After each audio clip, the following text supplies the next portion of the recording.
అవినీతి భాగోతాన్ని ముందుగా ఆమె మంత్రిత్వ శాఖ నుంచే మొదలు పెడదాం. అంగన్వాడీ పోస్టుకు 10 లక్షలు, ఆయా పోస్టుకు 5 లక్షల చొప్పున మేడం అమ్ముకున్నారు. ఇక చిక్కీల కొనుగోలులో 70 కోట్ల అక్రమాలు, కోడిగుడ్ల సరఫరాదారుల నుంచి కమిషన్ గా 60 కోట్లు, సరుకుల కొనుగోలులో అక్రమాల ద్వారా 120 కోట్లు పిండుకున్నారు ఉషాశ్రీ చరణ్. తన అవినీతికి ఆమె పెట్టుకున్న ముద్దు పేరు ఎంటాక్స్, అంటే మినిస్టర్ ట్యాక్స్ అన్నమాట. ఇప్పుడు మినిస్టర్ గారి అక్రమ దందాల గురించి చెప్పుకుందాం.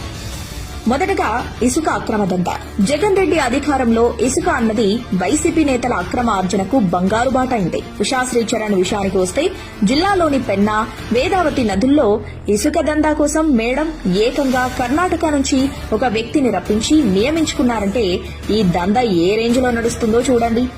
జీఎం ఫనీ అనే వ్యక్తి ఆధ్వర్యంలో కొనసాగుతున్న ఇసుక గ్రావెల్ దందాలలో ఉషాశ్రీ చరణ్ ఏడాదికి 30 కోట్ల చొప్పున వెనకేసుకున్నారని అంచనా.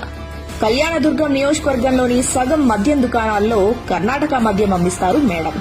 నియోజకవర్గంలో 5 బార్లు, జిల్లా కేంద్రంలో 3 బార్లు ఉషాశ్రీ గారివే. శ్రీనివాస్ అనే వ్యక్తి ప్రతిరోజు సాయంత్రానికల్లా వసూళ్లని మంత్రి భర్తకు హ్యాండ్ ఓవర్ చేస్తాడు. నియోజకవర్గంలో గ్రానైట్ యజమానులంతా నెలకు 10 లక్షల చొప్పున ఉషాశ్రీకి ఎంటాక్స్ కట్టాలి. ఈ రకంగా 4.5 ఏళ్లలో 75 కోట్లు సంపాదించారు ఉషాశ్రీ. నియోజకవర్గంలో రియల్ ఎస్టేట్ వ్యాపారస్తులు వెంచర్ వేయాలంటే ఉషాశ్రీ చరణ్ కు 10 లక్షల ఎంటాక్స్ కట్టాలి, లేదా వెంచర్లో కొత్త భూమిని మంత్రి భర్త చరణ్ పేరు మీద రాయాలి. ఈ దందాలో ఉషాశ్రీ 150 కోట్ల వరకు సంపాదించారు. జగన్ రెడ్డి పేదలకు ఇళ్ల పట్టాలని చెప్పి వైసీపీ నేతలకు కోట్లు కొల్లగొట్టే అవకాశం ఇచ్చాడు.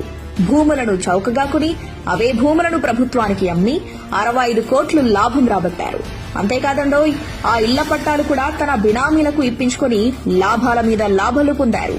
ఉషశ్రీ చరణ్ దంపతుల కన్ను పెడితే ఆ భూమి కబ్జా అయినట్టే. టీడీపీ హయాంలో పరిశ్రమలకు కేటాయించిన భూములను వైసీపీ అధికారంలోకి రాగానే రద్దు చేయించడానికి మంత్రి భర్త ప్రయత్నించారు. ఆ ప్రయత్నం కుదరకపోయేసరికి పారిశ్రామికవేత్తలను బెదిరించి 260 ఎకరాల భూమిని తన బినామీల పేరు మీద రాయించుకున్నారు.